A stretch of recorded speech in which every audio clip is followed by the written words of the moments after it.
إن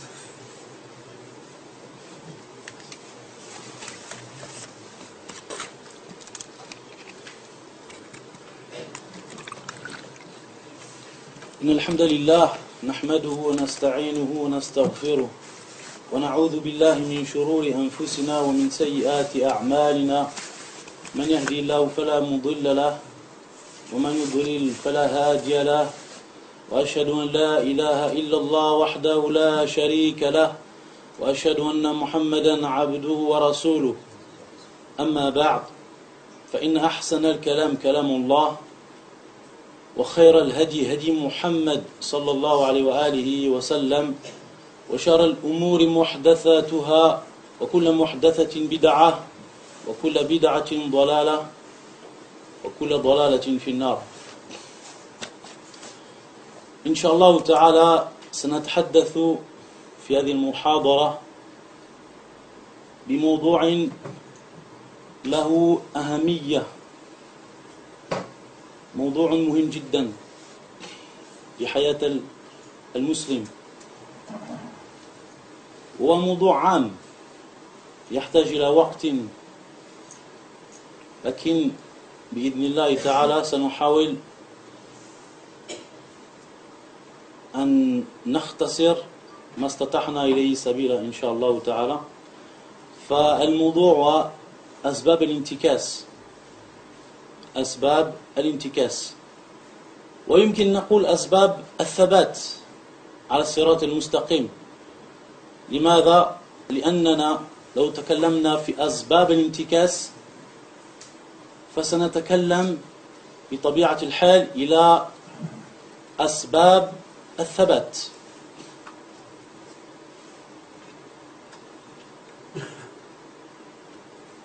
Donc, ce que je viens de dire en arabe, c'est que ce cours va concerner un sujet qui est vaste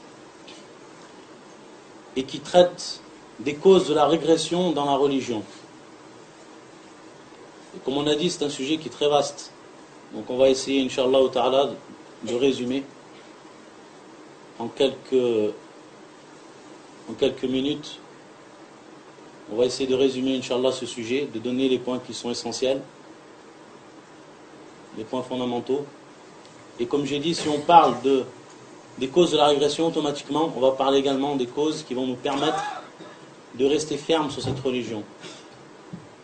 Car si on parle d'une régression, automatiquement on va parler de ce qu'il ne faut pas faire. Et si on parle de ce qu'il ne faut pas faire, automatiquement son opposé va intervenir et on va être obligé de parler dans un même temps de ce qu'il faut faire. C'est pour ça que on parle min asbab al-intikas, mais également min asbab al-thabat ala as-sirat al-mustaqim.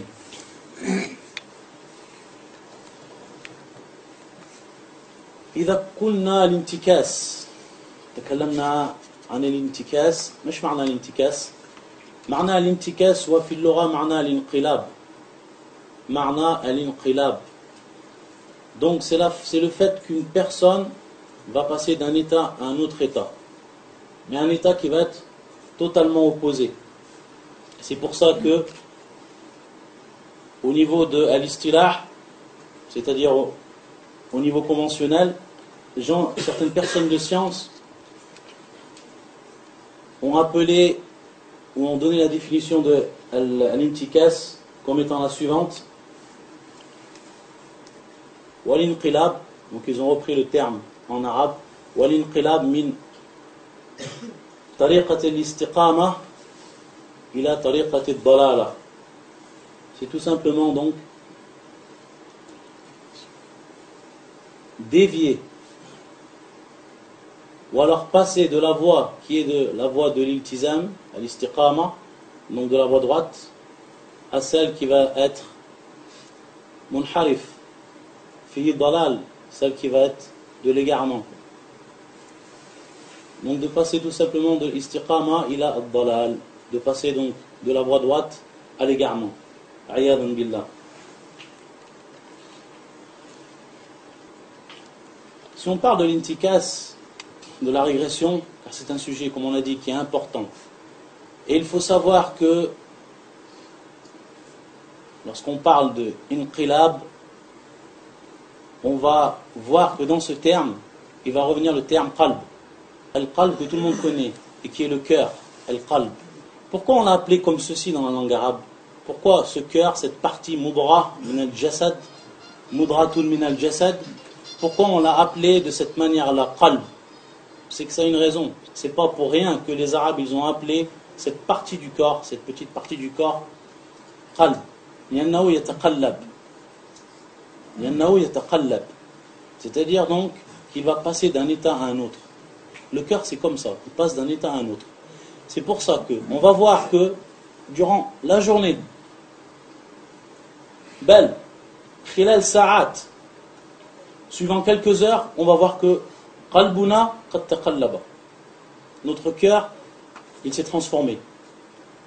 Dans un instant, on est heureux, on est joyeux, on est gai, on est apaisé, et 1 heure ou 2 heures après, notre situation s'est transformée. Qalbuna hazin, c'est-à-dire notre cœur il est devenu triste, il est devenu angoissé. Donc on voit bien que sari'u ma yataqallab, il se yataqallab bi sur'a, il passe d'un état à un autre de manière très rapide. Si maintenant on sait cela, automatiquement on va comprendre que le al-qalb wa da'if, c'est-à-dire qu'il est faible. Wa annahu yata'athar bi sur'a, c'est-à-dire donc qu'il va être influencé de manière rapidement. Donc, si le musulman ya'lam hada, et il sait, d'après le hadith du prophète sallallahu alayhi wa sallam, que hada al-qalb, idha fasada al-jasadu kullu, wa idha saluha al-jasadu kullu. C'est-à-dire que si cette partie, hadil mudra, cette petite partie du corps, si elle devient mauvaise, alors c'est tout le corps qui va en subir les conséquences. Et au contraire, s'il est bon, annahu salih, c'est un cœur qui est bon, qui est pieux, alors c'est tous les actes et tout le corps donc qui va être l'apparence. Cette apparence qu'on va voir dans notre corps et dans nos gestes et dans nos actes. Donc on va savoir à partir de là que le cœur il est salih. Donc c'est pour ça que le prophète sallallahu alayhi wa sallam, dans sa sunna, lorsqu'on regarde la sunna du prophète sallallahu alayhi wa sallam, il nous a donné beaucoup de directives et d'indications pour pouvoir donc protéger hadal qalb. De même, si on reprend beaucoup des versets du Coran, on aura l'occasion de le voir, il y a beaucoup de versets qui vont traiter donc de ce sujet, qui vont nous mettre en garde de préserver ce cœur. Ce cœur il est fragile, yataqallab bi sur'a, idhan labudda an nuhafidha alayhi. Et tout le monde connaît ce hadith également, qui vient appuyer ce qu'on vient de citer, où le prophète sallallahu alayhi wa sallam yaqul, ceci est une invocation. Si on avait à citer donc l'une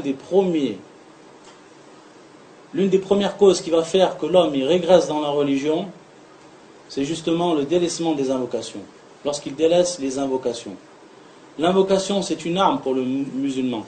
C'est une forteresse pour le musulman. Et s'il délaisse les invocations, automatiquement, il va donc délaisser une protection qu'il avait mise entre al-waswas, c'est-à-dire donc ce que peut insuffler le shaitan, et toutes les maladies qui peuvent s'introduire dans le cœur.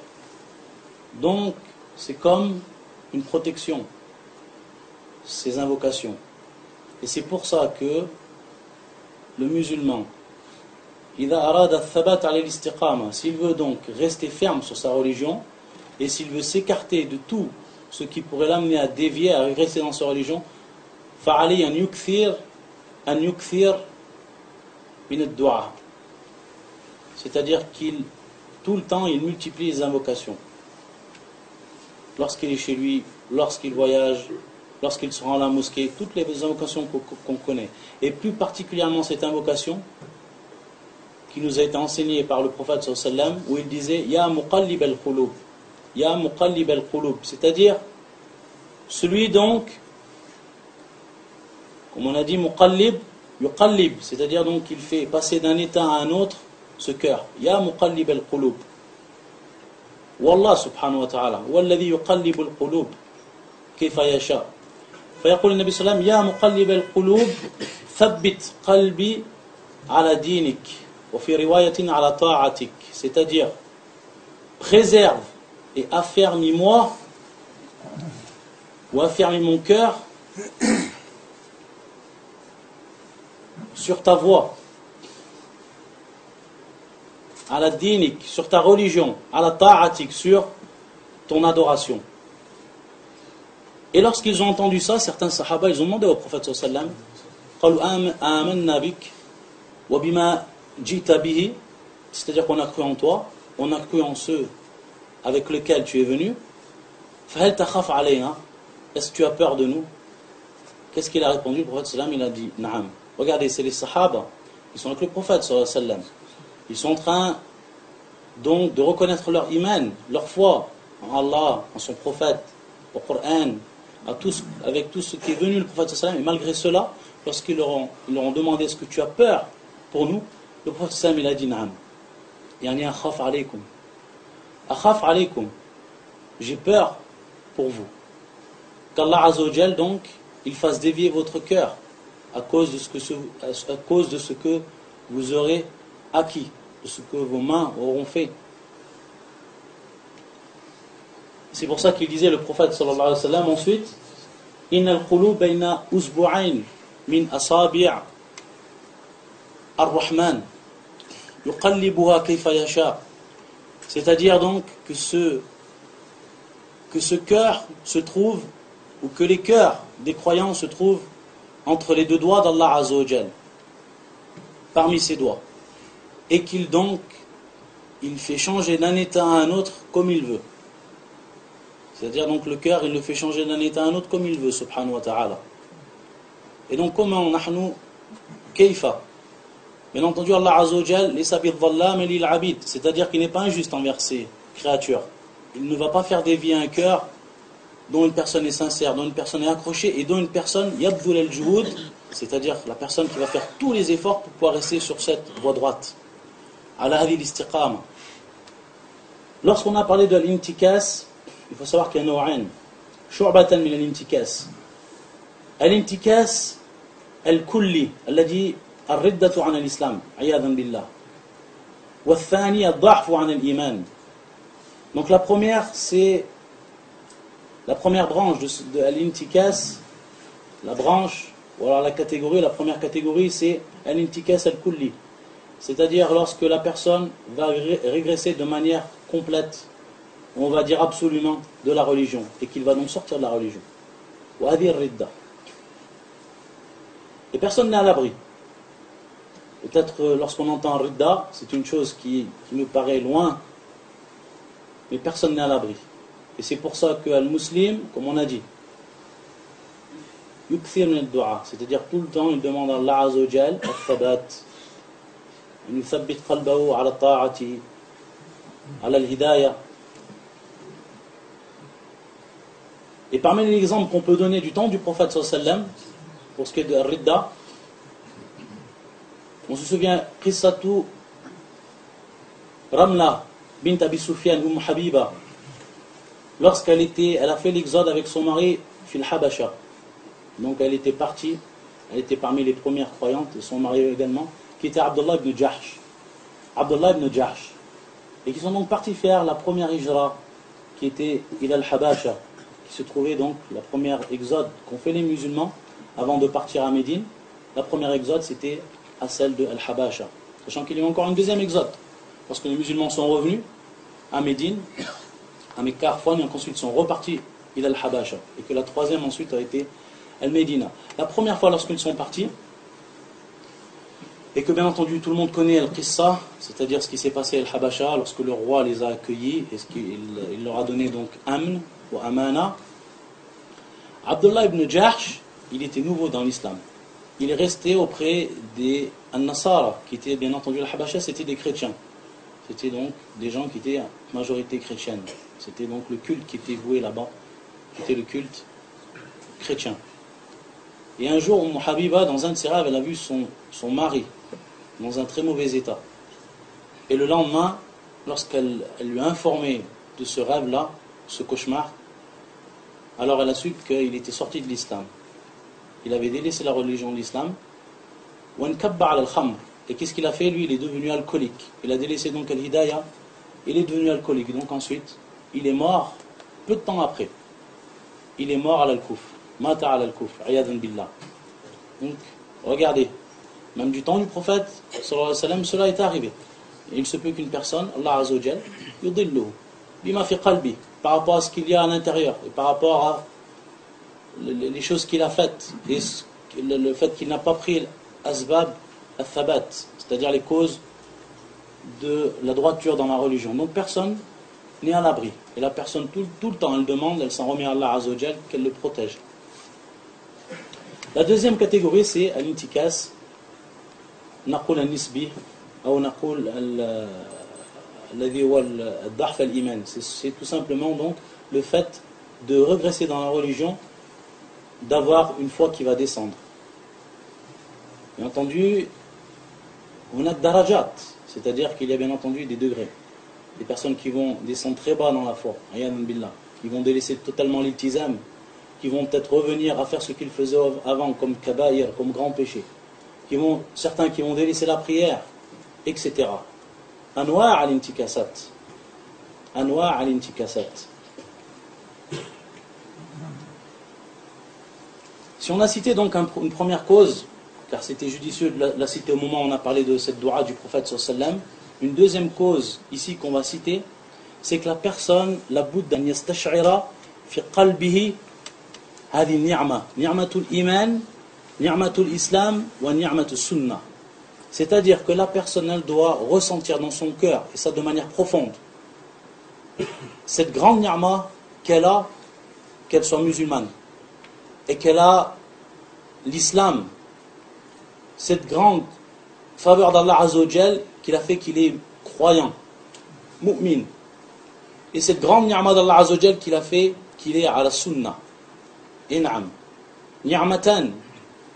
Il y a le ni'ma de l'islam, mais également le ni'ma de la sunnah.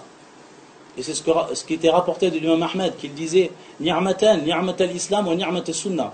C'est-à-dire que beaucoup de gens qui sont musulmans, les sont à la sunnah. Beaucoup de gens qui sont musulmans, qui prient, qui font leur pilier de l'islam, mais qui ne pratiquent pas la sunnah comme elle se doit. Qui ne suivent pas la sunnah comme il se doit. Qui ont délaissé cette sunnah. Donc, on va dire beaucoup de choses. Donc également, ça, c'est une ni'ma, le fait que la personne soit non seulement droit sur l'islam, mais également droit sur cette sunnah, sur la pratique des sunan. Faliyastash'ir, la Bouddha, il faut qu'il ressente la personne au fond de son cœur, que ça c'est une grande ni'ma. Toujours il s'en rappelle de cette ni'ma. Que si Allah Azza wa Jal l'avait pas guidé, il serait comme ces jeunes dans la rue, qui sont fi dalala, qui sont dans l'égarement, ceux qui adorent un autre qu'Allah Azza wa Jal, ceux qui vivent plongés dans la drogue, plongés dans l'alcool, etc. Regardez cette ni'ma qu'Allah Azza wa Jal, il vous réunisse dans cette mosquée, qu'il vous écarte de tout ce mal. Hadi ni'matun 'azima. Donc la personne, il faut qu'elle ressente ça. Il faut qu'elle ressente que ce bien-là, c'est de la part d'Allah Azza wa Jal. Wa yahmidullah ala dhalik. Il doit remercier Allah subhanahu wa ta'ala pour cela. C'est pas yatajamal, c'est-à-dire qu'il dit moi je fais des efforts dans ma religion, alhamdulillah, je fais ci, je fais ça. Là, هذا من فضل الله عز وجل عليك. أن تكون على السنة، أن تكون على الإسلام، هذا من فضل الله عز وجل محض. Ensuite, parmi les causes, ومعرفة الشر, للاجتناب. C'est-à-dire que la personne, elle doit connaître le mal. Elle doit prendre connaissance du mal. Et dans quel but? L'ijtinab, dans le but de s'écarter de ce mal. In'am. C'est-à-dire qu'il y a beaucoup de personnes qui vont dévier de la religion et qui vont regresser dans la religion. Pourquoi? Parce qu'ils ne connaissent réellement pas le mal. Ils ne connaissent pas le mal qui les entoure et le mal qui peut les atteindre. S'il est donc ignorant de ce mal, alors il est plus apte à y tomber. Ou alors il va être une cible plus facile pour que le shaitan nous fasse tomber dans ce mal-là. Et si on se rappelle le hadith de Hudhayfa ibn al-Yaman, radiyallahu ta'ala anhu, hadith qui est une grande leçon pour chaque musulman. Lorsqu'il disait Hudhayfa, hadith qui est rapporté par Abi Idris, عن أبي إدريس الخولاني أنه سمع حذيفة بن اليمان يقول كان الناس يسألون النبي صلى الله عليه وسلم يسألون رسول الله صلى الله عليه وسلم عن الخير. C'est-à-dire que les gens demandaient au prophète sallam le bien. Ils voulaient connaître les voies du bien. وكنت أسأله عن الشر مخافة أن يدركني. C'est-à-dire que moi, je demandais au prophète sallam le mal. Je lui demandais qu'est-ce qu'est le mal. Et dans quel but? C'est-à-dire de peur qu'il m'atteigne. Donc ça c'était min fiqh Hudhayfa, qui faisait partie des grands savants de l'islam, des grands savants du halal et du haram dans l'islam, et qui demandait toujours au prophète sallam le mal, pour qu'il puisse s'en écarter. Et malheureusement beaucoup de gens, c'est une chose qu'ils ne pratiquent pas. Ils ne demandent pas qu'est-ce que le mal. On va voir que le mal c'est كلمة شر عام يشمل أمورا كثيرة, c'est-à-dire qu'il va comprendre beaucoup de choses. Et comme l'a dit الشاعر عرفت الشر لا للشر ولكن لتوقيه ومن لم يعرف الشر من الخير يقع فيه, c'est-à-dire je n'ai pas pris connaissance du mal pas pour le connaître en lui-même, mais tout simplement pour m'en écarter. Parmi ce qui va rentrer dans les grandes lignes du mal, bien entendu, c'est al-shirk. Al-shirk ou anwa'i. Que la personne elle prenne connaissance de l'associationnisme, le polythéisme qui fait partie, bien entendu, des plus grands péchés de l'islam, le péché dont Allah Azza wa Jal ne pardonne pas. Et toutes ces catégories, al-shirk al-akbar, ou al-shirk al-asghar, ou al-shirk al-khafi, et également le wasa'il allati tuaddi ila al-shirk. Tout ça, la personne, elle doit le connaître. Et c'est pour ça que les grands savants de l'islam, ils ont écrit à ce sujet. Et ils ont détaillé à ce sujet. Pourquoi? Pour mettre en garde les musulmans. Il ne faut pas qu'ils tombent dedans. Et parmi un des grands livres qui va mettre en garde du polythéisme, et qui va nous montrer toutes les voies également qui mènent au polythéisme, non seulement le fait de tomber dans le polythéisme, mais les voies qui vont mener au polythéisme. Et c'est pour ça que قواعد بعض أهل العلم, c'est-à-dire dans les règles de certains gens de science, ils ont أطلقوا أن الوسائل التي تؤدي إلى الشرك يدخل في الشرك الأصغر. Tous les moyens qui amènent au shirk, même si en lui-même ce n'est pas un shirk, il va être considéré comme un polythéisme mineur, dont Allah Azza wa Jal ne pardonnera pas. Donc regardez, jusqu'à certains savants, dans leurs règles, ils ont dit que tout ce qui va amener donc au shirk, c'est considéré comme du shirk. Al-wasa'il bas fayu'tabar shirkan asghar. On va les prendre donc comme faisant partie du polythéisme mineur. Et comme on a dit, l'un des grands livres qui a été écrit et que beaucoup de gens ont eu l'opportunité de lire et qui est répandu, c'est le livre de Cheikh Mohammed ibn Abdel Wahhab, Kitab al-Tawhid. C'est un des plus grands livres qui a été écrit dans le Tawhid, du fait qu'il a rassemblé tout ce qui était ou tout ce qui tournait autour du Tawhid, qu'il a mis en garde du shirk en lui-même, mais également qu'il a mis en garde à al-wasa'il, c'est-à-dire de tout ce qui va amener au shirk.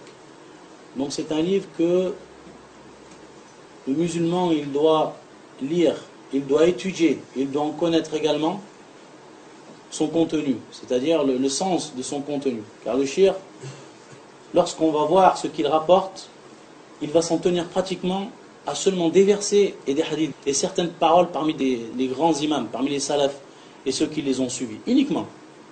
Adamatn, Sarir.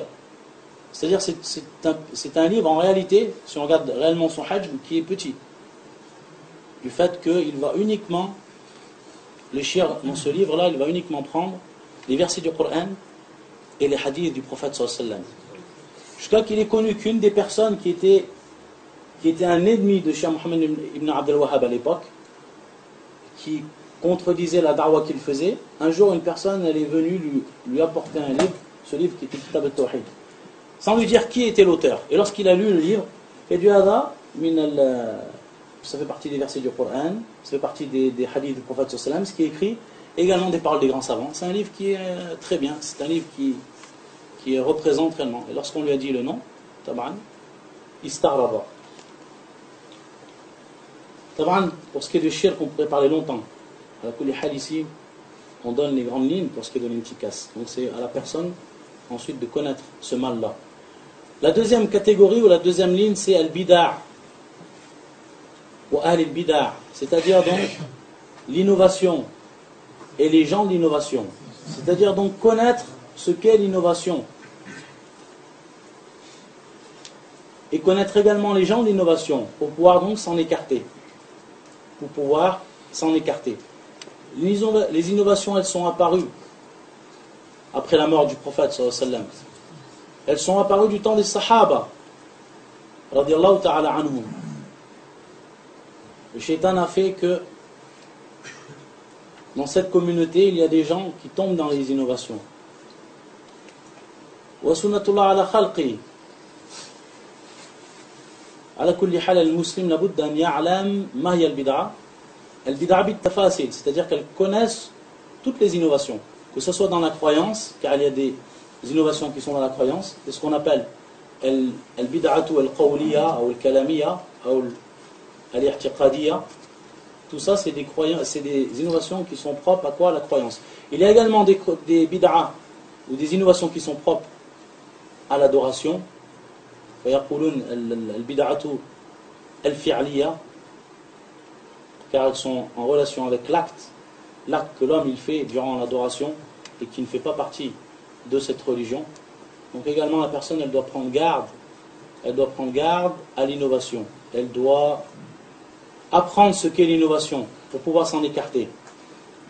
Qu'elle connaisse également al-madhahib al-mawjouda, c'est-à-dire qu'elle connaisse les grandes écoles de l'innovation qui sont présentes, que ce soit al-Shi'a, que ce soit al-Mu'tazila, ou al-Asha'ira, al-Khawarij, ou al-Murji'a, ces sectes-là qui sont apparues, la personne elle doit en connaître au minimum les grandes lignes de leurs croyances, pour savoir qui ils sont, pour pouvoir s'en écarter, pour pouvoir s'écarter également de leurs croyances.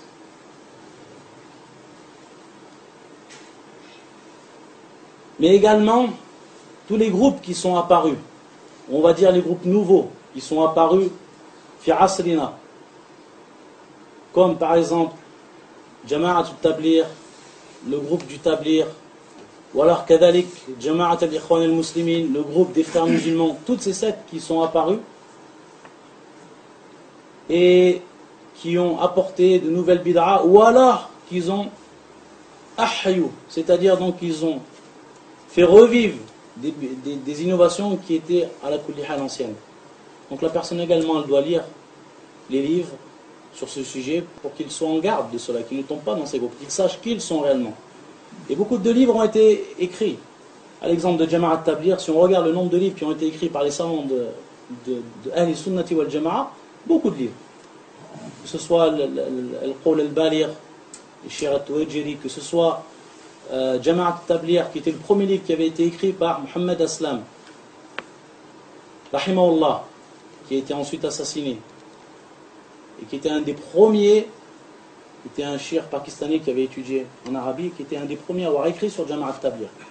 Et ensuite était venu Cheikh Taqi-ud-Din al-Hilali, fils Siraj al-Munir, où il avait parlé également, le grand savant marocain, Cheikh Taqi-ud-Din al-Hilali, qui avait parlé sur le Jama'at Tablir, qui avait mis en garde donc de cette Jama'a, qui connaissait réellement leur base.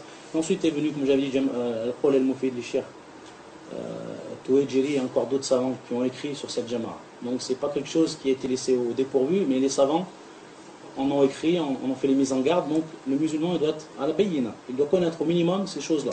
Et s'il ne peut lire les grands livres, alors qu'il se renseigne auprès des frères de confiance, ou alors qu'il lise donc les livres mukhtasar qui ont été écrits à leur sujet. De même pour ce qui est de les nouvelles sectes qui sont apparues. Et comme on a dit, ahyu yani bid'ah, comme Jama'at al-Takfiriyya, la Jama'at du Takfir, c'est-à-dire le groupe du Takfir, qui est connu également, un groupe très dangereux, ou qui va venir avec toutes les ambiguïtés qu'ont apporté les anciens parmi les innovateurs, et qui renouvellent à chaque fois cela, pour donc faire tomber les musulmans et les croyants dans l'innovation et dans un chemin qui mène à la perdition. Ayadan billah.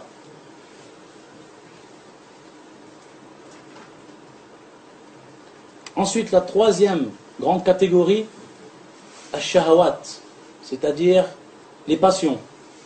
Ash-shahawat, également, la personne, elle doit en connaître, elle doit s'en écarter, elle doit connaître ce que c'est, ces shahawat qui sont interdits dans l'islam, toutes ces shahawat, et elle doit également s'en écarter. Ça, c'est également ce qui incombe à tout musulman, pour qu'il puisse s'écarter de tomber dans l'inhiraf ou l'intikasat. Connaître ces shahawat également, connaître ici al-wasa'il, allati tuaddi ila shahawat. C'est pour ça qu'Allah Azza wa Jalla dit wala taqrabu zina. Ne vous approchez pas du zina. Il n'a pas dit Allah Azza wa Jalla dans ce verset ne faites pas la turpitude, mais il a dit ne vous approchez pas de la turpitude. Ce qui veut dire ici qu'on doit s'écarter de tous les moyens qui vont nous amener à tomber dans la turpitude. Ayadan billah.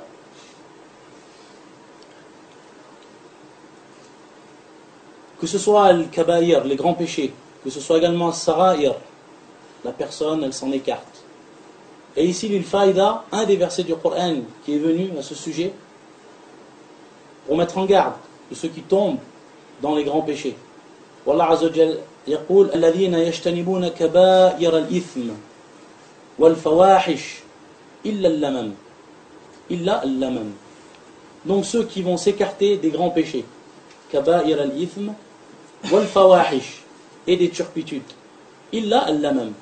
Qu'est-ce que veut dire ici le terme al-lamam? Ce terme a été expliqué par as-sahaba. Et Ibn Mas'ud, il disait cette parole, كان يقول ما رأيت أشبه باللمم ما قال Abu Huraira. C'est-à-dire, je n'ai pas vu quelque chose de plus précis de ce qui a été cité par Abu Huraira au niveau de al-ta'rif, c'est-à-dire bil-lamam.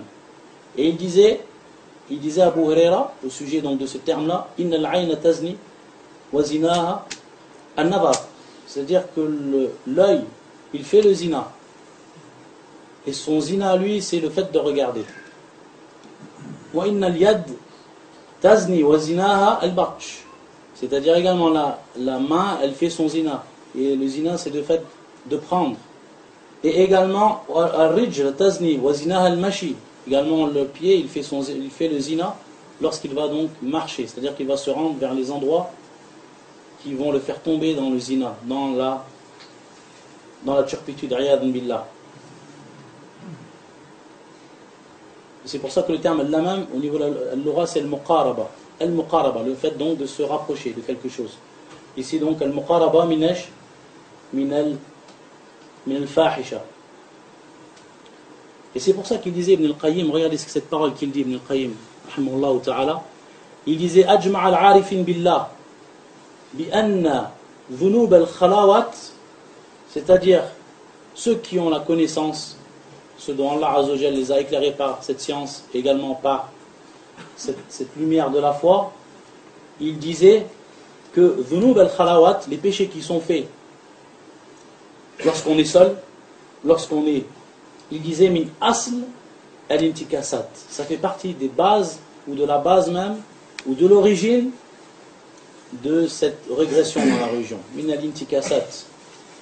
Wa anna ibadat al-khafa hiya a'zamu asbab al-thabat. Et que bien au contraire, l'adoration, lorsque personne ne voit, c'est-à-dire que l'adoration que l'on fait secrètement, c'est l'un des meilleurs moyens pour rester ferme sur la voie. Min a'zam asbab al-thabat. Ça c'est la parole d'Ibn al-Qayyim, rahimahullah. Et également ici, pour ce qui est de cette régression, et qui est de cette cause qui a touché beaucoup de musulmans, shahawat, wa fitnatun nisa, c'est-à-dire donc la fitna des femmes. Et c'est pour ça que le prophète sallam, il a dit ma taraktu ba'di fitnatan adarru ala al-rijal min al-nisa, c'est-à-dire je n'ai pas laissé une fitna plus grande après moi comme celle des femmes. C'est-à-dire que c'est la plus grande fitna. La plus grande fitna. Et beaucoup de jeunes, malheureusement, ils vont tomber filintikas, dans la régression à cause des femmes. Et bien entendu ici, la cause principale qui va faire, ou leur moyen principal qui va faire qu'on va contrer cela, c'est par le mariage. Az-zawaj, la bout. Et encore plus dans un pays comme celui-là. C'est-à-dire que l'homme, il doit se marier. Il n'a pas le choix. Dès qu'il arrive donc à un stade, ou dès qu'il est en âge donc de shahwat et de comprendre, le mieux pour lui c'est qu'il se marie le plus bonheur. Car ce danger il va rester toujours. C'est-à-dire khatar shahwat al-nisa. Il va tout le temps rester. Il va être présent. Combien de jeunes ils sont tombés à cause de ça?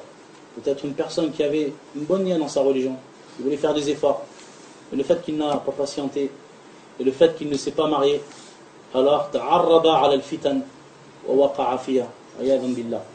Donc ça également, c'est une cause, une grande cause, qui a fait que les gens sont tombés, que les jeunes sont tombés dans la régression. Et regardez ce hadith du prophète sallallahu alayhi wa sallam, un hadith Thawban, pour nous montrer donc ici la gravité de ce qui peut amener à al-fahisha et les turpitudes. Regardez ce hadith. Il dit le prophète sallallahu alayhi wa sallam, la a'lamanna aqwaman min ummati ya'tuna yawm al-qiyamah bi hasanatin amthali jibali tamamatin bidan. C'est-à-dire que le prophète sallallahu est en train de nous dire que je connais des gens qui vont venir de ma communauté, qui vont venir le jour du jugement, ils ont des hasanat. Vous savez comment elles sont ces hasanat? Comme la montagne de Timama, c'est-à-dire une grande montagne qui est blanche. Regardez en plus, elle est blanche. Il y a des hasanat safi. Des hasanat qui sont comme la montagne. Des gens qui vont venir au jour du jugement.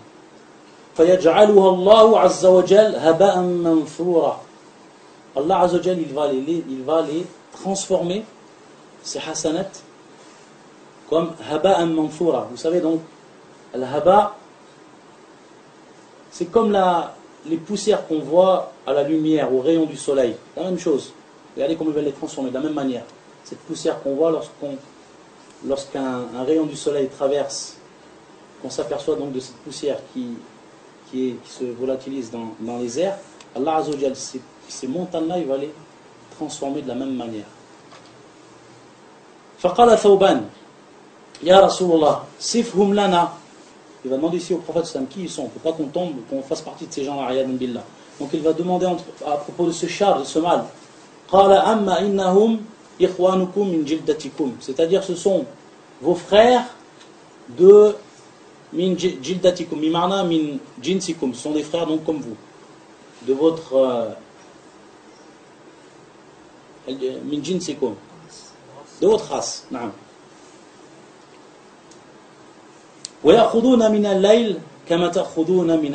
C'est-à-dire, ici, ils prennent de la nuit, bimarna, ils font des adorations même durant la nuit. Regardez, c'est des gens qui font des adorations même durant la nuit. Comme vous en faites.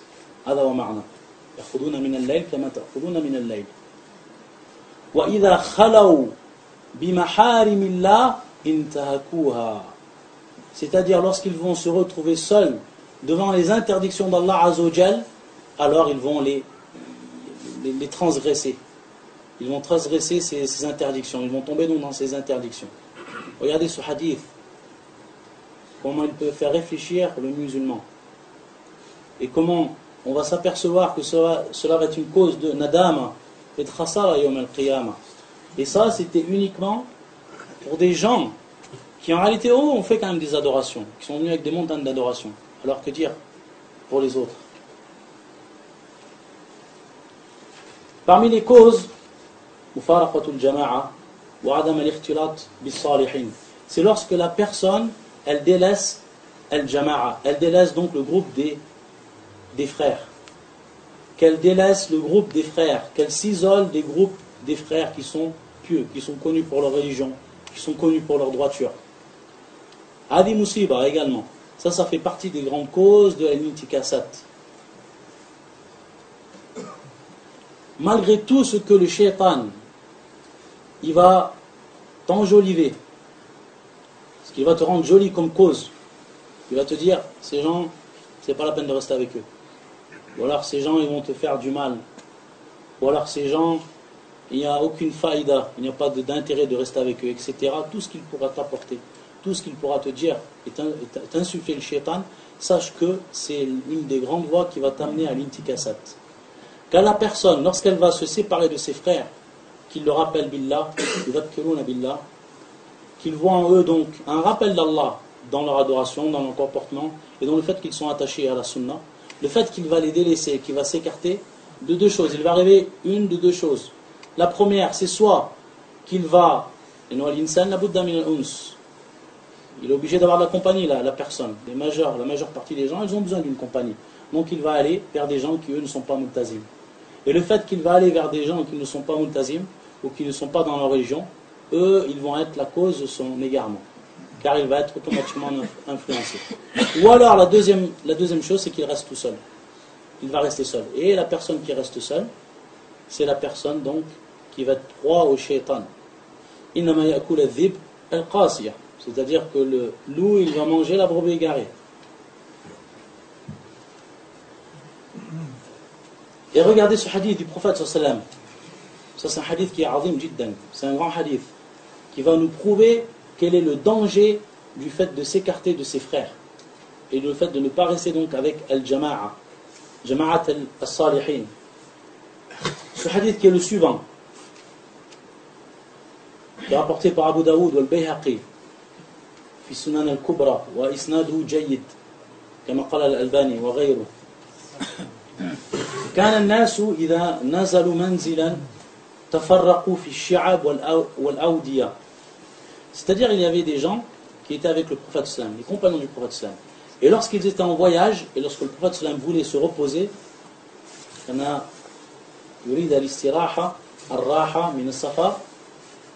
alors ils campaient à un endroit. Et certaines personnes, qu'est-ce qu'ils ont fait parmi les sahaba? Ils se sont un peu éloignés. Certains se sont placés dans certaines plaines, des petites plaines qui se trouvaient, d'autres fi shi'ab, c'est-à-dire des chemins, etc. Le prophète sallallahu alayhi wa sallam, lorsqu'il a su cela, regardez, c'est simplement, on va dire, un acte qui pourrait nous paraître à nous simple, ou alors sans grande importance. Qu'est-ce qu'il a dit le prophète sallallahu alayhi wa sallam? فقال رسول الله صلى الله عليه وسلم إن تفرقكم في هذه الشعب والأودية إنما ذلك من الشيطان. Il a dit le fait que vous vous êtes séparés de vos frères et que vous avez été donc vous installer et camper à ces endroits-là qui sont un peu éloignés, adam min shaitan. Ça fait partie du djab, c'est-à-dire des actes du djab et ce que vous a insufflé en réalité le djab. Regardez, c'est un acte qui pourrait vous paraître, comme j'ai dit, sans grande importance, mais dont le prophète sallallahu alayhi wa sallam a mis l'accent dessus et nous a prouvé que cela هذا التفرق كان من الشيطان. طبعا الآيات كثيرة في مسألة الاعتصام الاجتماع.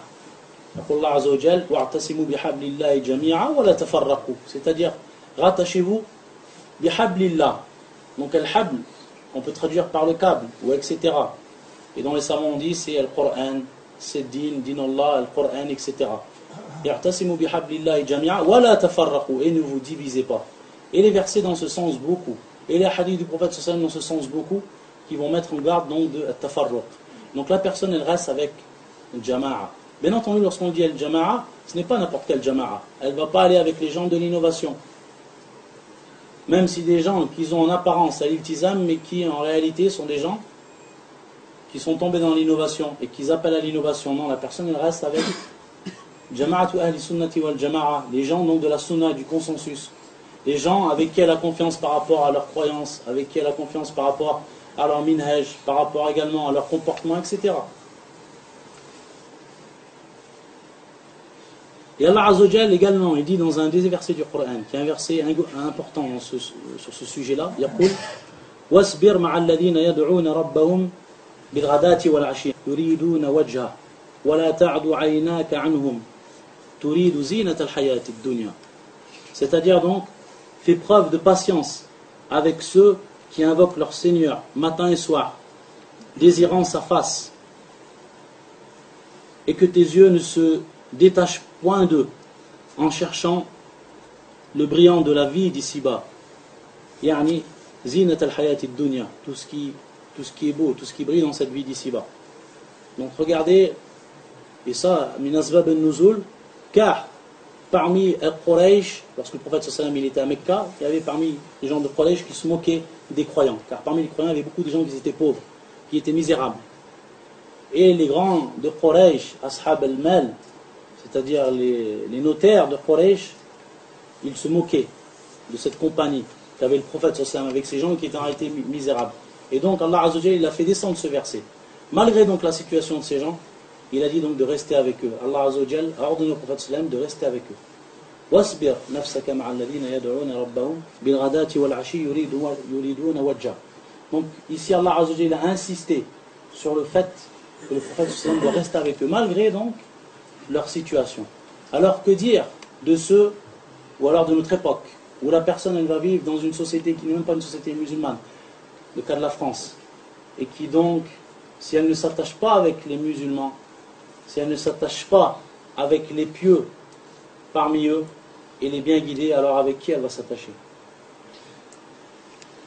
Également, une des causes, min asbab al-intikasat, al-ghulu wa tashaddud fi ad-din.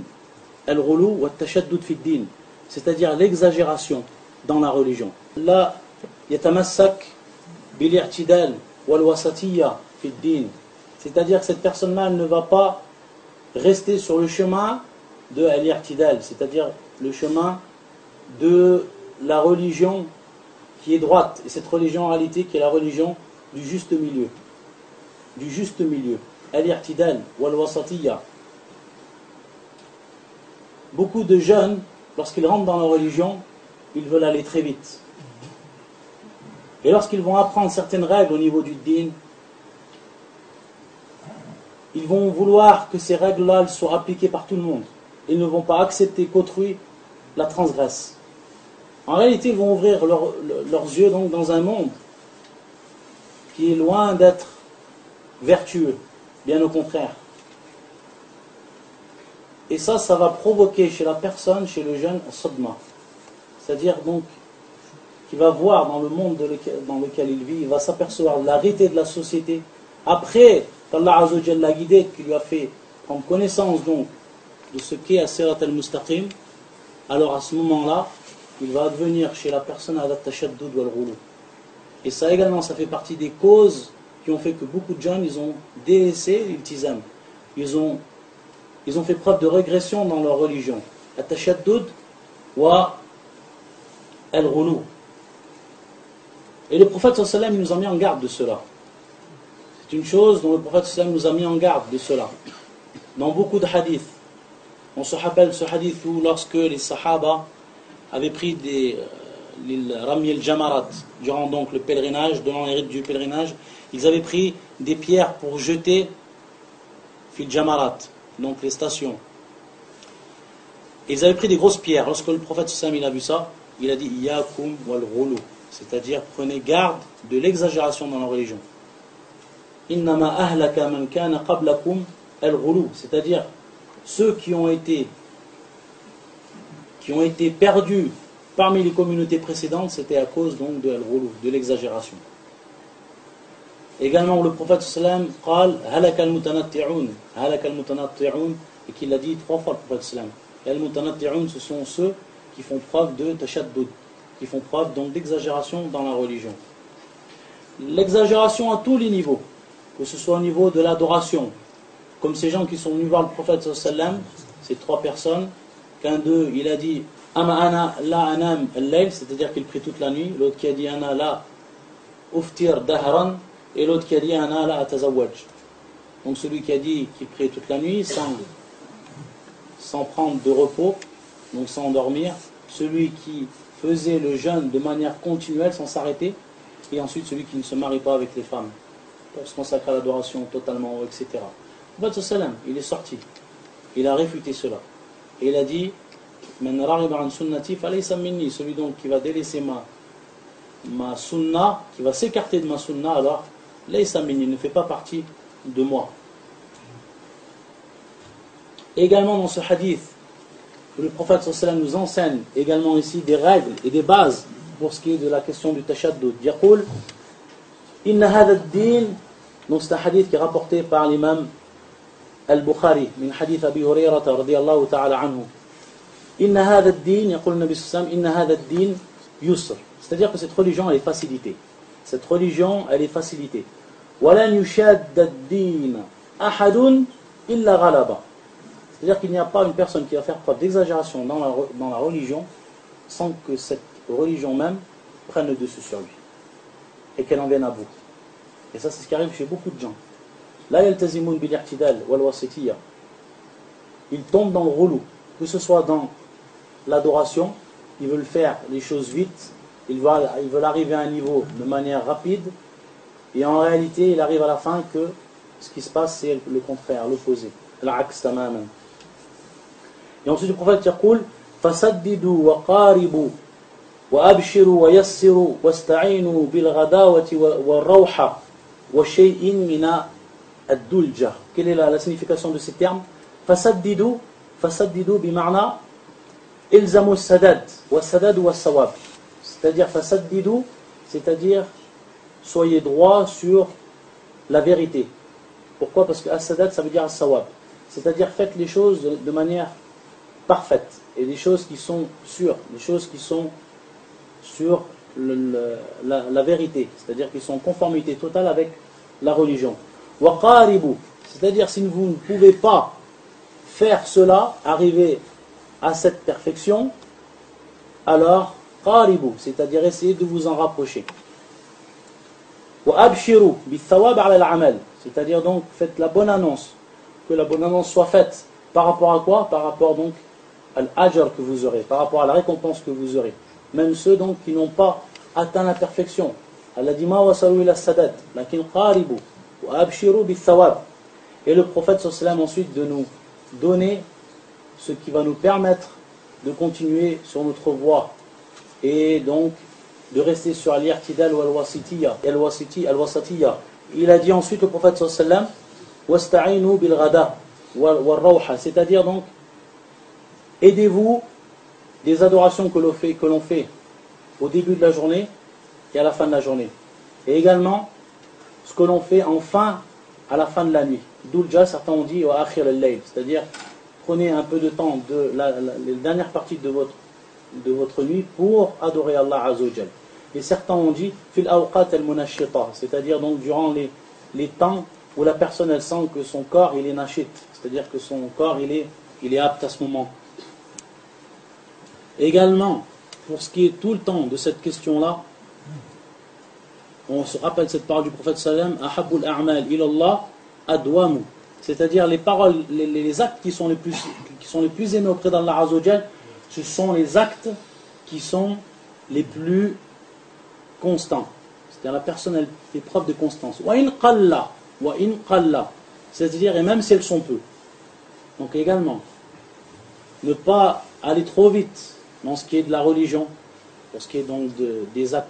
Tout le monde va aller donc à son rythme. Mais le principal, c'est que la personne, suivant son niveau, elle va rester avec constance. Avec constance. Yani yudawim ala ma yaqumu bihi min al-ibada. Yudawim al-mudawama. Parmi les causes, adam al-amal bima yu'adhu bih. C'est-à-dire, parmi les causes également qui font que la personne yantakis, c'est-à-dire qu'il ne prend pas en compte ce qu'on va lui faire comme exhortation au niveau de la religion. Et c'est pour ça qu'Allah Azza wa Jalla yaqul fi kitabi walau annahum fa'alu ma yu'adhuna bihi lakana khayran lahum wa ashadda tathbita. C'est-à-dire, si ils avaient fait ce à quoi on les exhortait, alors cela aurait été pour eux meilleur. Ils auraient été affermis au niveau de leur foi et ça aurait été meilleur pour eux. Donc on voit ici qu'Allah Azza wa Jal yuhadhir, c'est-à-dire il met en garde de ceux qui ne prennent pas en compte les exhortations qu'on leur fait. Un frère fait une exhortation, il va parler d'un point qui est important dans la religion, de ne pas y tomber, etc. La personne elle ressort de la mosquée, c'est comme si elle n'avait rien entendu. Comme on dit, on va dire c'est rentré par là, c'est sorti de l'autre côté. Ayadan billah. Ça également, Adam Asbab et l'intikasat. Également une question qui est importante pour beaucoup de gens, et plus précisément les jeunes, min asbab al-intikasat ta'alluq bil madi. que la personne elle se raccroche à son passé. Beaucoup de gens, lorsqu'ils rentrent dans l'iltizam, donc ils rentrent dans cette iltizam, donc ils s'accrochent à leur religion, mais ils restent dans leur cœur ce passé. Et ils y sont encore accrochés à ce passé. Yata'allaqun bil madi. Ça également, ça fait partie Adam al-Asbab al-intikasat. Il se rappelle les péchés passés. C'est-à-dire lorsqu'il s'en rappelle, il y prend plaisir à se rappeler de ses péchés, de ce passé, Ayanan billah. Également lorsqu'il va voir des photos, ou lorsqu'il va voir ce qu'ils appellent des films souvenirs, etc. Toutes ces choses-là, l'homme il doit s'en écarter. En réalité, il doit faire une coupure avec son passé. Il faut qu'il sache faire une coupure avec son passé. C'est celui qui veut réellement préserver son iltizam et qui est rentré dans la religion, il doit faire une coupure avec son passé.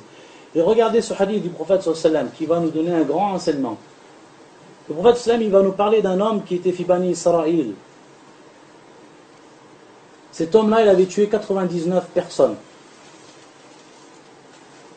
Kana fi Bani Israël rajul. Qatala 99 insanan.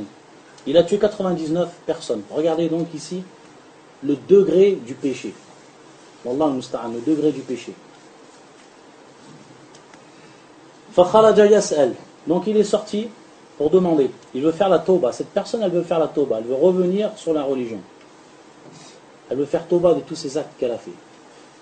Elle est partie, elle était voir rahiban. Elle était voir une personne qui était un adorateur. Une personne qui se consacre à l'adoration.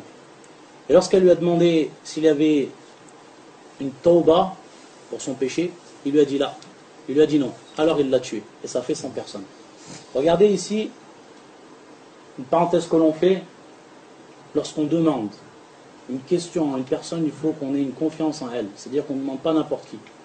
Et ça ne veut pas dire que la personne, si on la voit en apparence multazim, une personne qui fait des prières, etc., qui est toujours à la mosquée, etc., ça ne veut pas dire qu'elle a une science. Ça ne veut pas dire qu'elle est apte à répondre à toutes les questions. Donc ça, il faut y prendre garde. La personne, lorsqu'elle demande, elle demande à une personne de science en qui elle a confiance et une personne sûre. Regardez ce qui est arrivé pour cette personne-là. Elle était voir le premier venu, simplement dans son apparence, parce que c'est une personne qui était multazim, une personne qui fait preuve d'adoration, qui est connue pour cela. Elle l'a vu, elle lui a demandé. Elle a jugé l'apparence et tout. Qu'est-ce qu'il a dit? Lui, il a dit non, t'as pas de tauba. Il n'y a pas de tauba. Ukmil. Yani, je finis le... Naam. Allah musta'an. Donc, qu'est-ce qu'il a fait? Il a continué. Malgré cela, il a continué. Il a été voir une personne, lui, qui était un alim, lui, qui était une personne de science. Et il lui a dit donc qu'il y avait une tauba. Et il lui a donc enseigné d'aller voir vers une autre qarya, c'est-à-dire d'aller voir vers une autre ville. Donc, de quitter la ville là où il était. Arshadalu an yatruk medinatahu an yadhhab ila qarya ba'ida. C'est-à-dire qu'il lui a dit d'aller donc vers une contrée qui n'était plus la sienne. Et ici, qu'est-ce qu'ils en ont déduit les savants? Ils ont dit donc que la personne, à ce moment-là, lorsqu'elle est restée dans un endroit où elle a vécu depuis son enfance, où elle a fait les péchés, où elle n'était pas dans l'iltizam, alors pour lui, s'il veut vraiment concrétiser son iltizam, il doit quitter cette ville. Au minimum quitter cette ville, aller dans une autre ville. Bien entendu ici, pour ce qui est de la France, le mieux encore, et c'est même ce qui est obligatoire, c'est qu'il quitte la France et qu'il rentre dans un pays musulman. على كل حال مسألة الإجراء هي مسألة أخرى تدخل في هذا الموضوع نعم بس كبيرة. على كل حال ici la personne elle doit quitter l'endroit où tout était raccroché à son passé. Il y a des gens qui sont accrochés à lui. Elle va voir des gens, ces gens avec qui elle faisait les péchés, qui vont peut-être lui rappeler les péchés, les endroits où elle était, où elle faisait les péchés, etc. Elle va s'en rappeler, etc. Donc c'est toujours là où elle vit, c'est toujours un rappel. Shaitan il fait sur lui un rappel. Et ça c'est pas bon. C'est une min asbab al-intikasat. Bien entendu, la suite, c'est que lorsque lui, il est parti, donc il a écouté la parole de cette personne sage et savante, elle est partie donc pour aller vers cette qarya, il est mort en fit tariq. Ensuite sont venus les anges du adab et les anges de ar-rahma, de la miséricorde. Et ensuite, Allah Azza wa Jal awha ilayhim de prendre la distance, de voir vers où il était le plus près. De l'ancienne ville, où il avait ses péchés, ou alors de la nouvelle ville. Ensuite, Allah Azza wa Jal ghafara lahu parce qu'il était plus proche de Hadil Qarya, de cette ville où il devait se rendre. Et c'est une question, entre parenthèses, mais si je la donne parce qu'elle était importante à ce moment-là. Ici, le prophète sallam, il va nous rappeler donc un hukm, en réalité, à travers cette histoire, et qui est que la personne, même si elle tue, il y aura toujours une tawbah. Même si la personne elle l'a tué, il lui reste toujours donc la tawbah, qu'Allah Azza wa Jal, il peut lui pardonner. Donc le fait d'avoir tué une personne, ça reste toujours dans les péchés dont Allah Azza wa Jal peut le pardonner et dont il y a une tawbah. Et c'est pour ça que les savants, tous les savants parmi les salafs, ils ont rappelé que al-qatla ou tawbah. وأن الذي قتل وإذا لم يتوب إلى الله عز وجل ودخل في النار لم يدخل خالدا. C'est-à-dire qu'il ne rentre pas éternellement dans le feu. Et donc, ce qui pouvait poser ambiguïté, c'est ce verset du Coran. وَمَنْ يَقْتُلْ مُؤْمِنًا مُتَعَمِّدًا فَجَزَاؤُهُ جَهَنَّمْ فَجَزَاؤُهُ جَهَنَّمْ خَالِدًا فِيهَا. C'est-à-dire celui qui tue un croyant délibérément, alors il rentre dans le feu. Alors sa récompense ou son châtiment c'est le feu. فَجَزَاؤُهُمْ, sa rétribution c'est le feu, et il y restera éternellement. Khalidan fiha, c'est y rester éternellement. Donc ça peut poser un problème, ce verset, pour la compréhension. Yani, comment on va comprendre cela? Et alors que tous les savants de l'islam, parmi les salafs, en prenant en compte ce hadith et encore d'autres hadiths du prophète sallallahu alayhi wa sallam, ils vont voir donc que celui qui tue, il a une tawbah. Et que même s'il ne fait pas sa tawbah et qu'il rentre finnar, un jour ou l'autre, tant qu'il n'a pas fait de shirk, un jour ou l'autre, donc, il sortira du feu. Donc regardez, il se peut qu'un verset nous montre un takfir qui est absolu, mais en réalité lorsqu'on va regarder au niveau des autres textes de la sunna et des autres textes également coraniques, on va s'apercevoir que en réalité ce n'est pas un takfir qui est absolu. Donc ça c'est comment dire, un exemple que l'on donne et dont il faut prendre en compte. Car beaucoup de gens, ils vont venir avec des versets du Coran, ils vont en donner donc, ils vont les mettre dans un contexte où ils vont en faire sortir des lois qui sont, on va dire, mutlaq, qui sont absolues, alors que ce n'est pas le cas. Et que si on regarde comme l'ont fait les savants de la sunna du consensus, si on regarde dans les autres textes du Coran et de la sunna, on va s'apercevoir tout simplement qu'il y a bel et bien une explication, c'est-à-dire qu'on va réunir les nusus et qu'on en tire ensuite un hukm. Et qu'on prend en compte également parmi les versets, ceux qui sont considérés comme muhkam, al-mutashabihat, etc. Donc tout ça c'est des lois. Et que c'est pas n'importe qui va parler sur ce sujet. Et ça j'espère que c'est bien compris chez beaucoup de frères. Car beaucoup de gens ils tombent donc dans des interprétations. Et ils tombent dans des choubouats, dans des ambiguïtés qui n'ont en réalité de science. Où ils s'y perdent. Et ça fait partie également d'une asbab el-intikasat. C'est qu'une personne, elle va essayer de comprendre et de chercher des choses qui ne sont pas à son niveau. Et de rentrer donc dans des points de la religion qui ne sont pas de son niveau. Et beaucoup de jeunes tombent dans ça, malheureusement. Et ils rentrent dans les interprétations. Et ils rentrent dans le ta'wil al-Qur'an ou ta'wil al-ahadith bidun ilm, bila ilm, sans même science.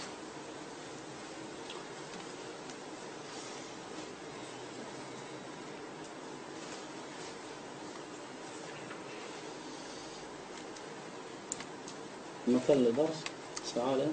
ساعة نعم. ساعة؟ إذا نصف ساعة المغرب إن شاء الله. طيب. À kulli hal, il y a encore beaucoup de choses qu'on pourrait dire. Simplement toujours sur ce sujet-là, il faut aussi que la personne elle se raccroche aux savants de la sunna et du consensus. Si elle ne veut pas tomber donc, fiadi l'intikasat, faire preuve de régression dans sa religion, car on a dit la régression, ce n'est pas seulement avoir un da'f fil iltizam, mais il se peut également que la personne, même si en apparence elle va rester multazim, même si elle veut essayer de s'accrocher à la voie droite, qu'elle va dévier vers ce qu'on appelle donc les innovations dans la croyance, les innovations également dans les actes. Donc tout ça, ça rentre également dans la régression. La régression, c'est pas l'image qu'on en a, qu'une personne qui serait multazim et tout, et puis qu'ensuite elle devient faible, qu'elle devient donc, elle tombe uniquement dans les shahawat, ou alors ces choses-là, tout ce qui rentre dedans, c'est ce qu'on a cité auparavant, min al-shirk, min al-bida' wa min al-shahawat, hada shamil, lil jami'. On pourrait encore citer beaucoup de choses, simplement on va citer à wajh al-ikhtisar.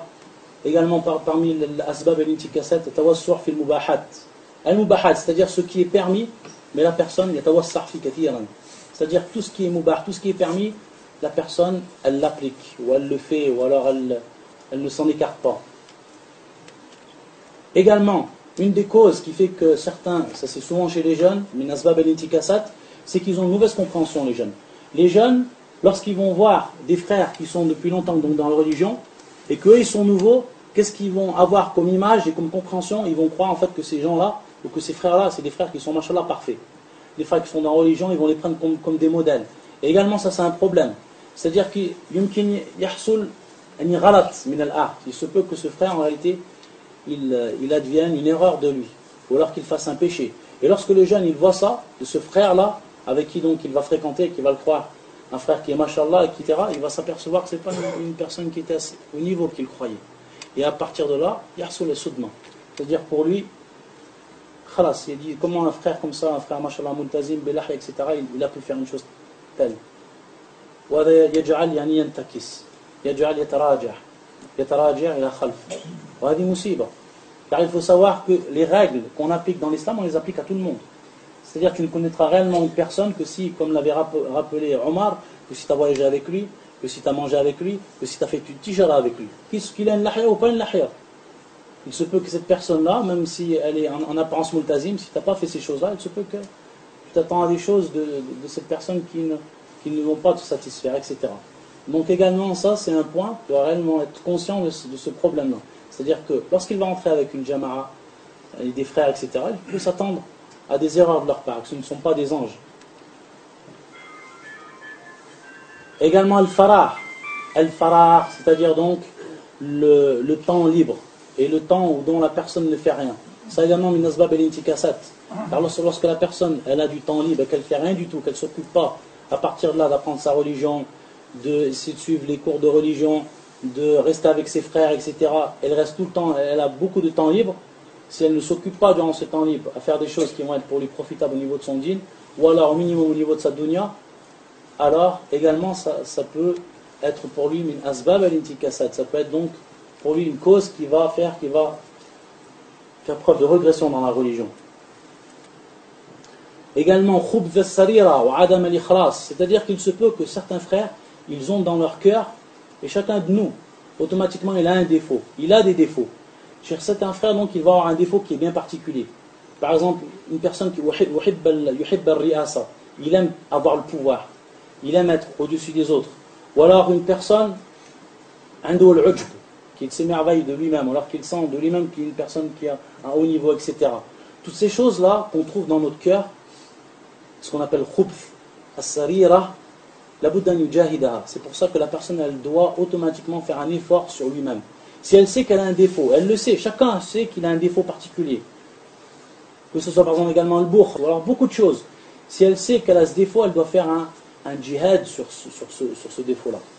Il faut qu'elle l'enlève. Et si elle se laisse comme elle est, si elle ne fait pas d'effort sur ce défaut, pour donc le dissiper, automatiquement avec le temps, ça peut être donc une asbab al-intikasat. C'est-à-dire que ce défaut-là, il va ressortir avec force parce qu'il n'a jamais été combattu, et ensuite, la personne, elle va régresser dans sa religion, à cause de ça. Ala kulli hal, il y a encore d'autres points qu'on aurait pu citer. Ala kulli hal, fanaktafi bi hadha al-qadr, wa fi kifaya inshallah ta'ala. Subhanaka Allahumma bihamdika, ashhadu an la ilaha illa anta, astaghfiruka wa atubu ilayk. Allahumma salli wa sallim wa barik ala nabiyyina Muhammad wa ala alihi wa sahbihi ajma'in. السلام عليكم ورحمة الله.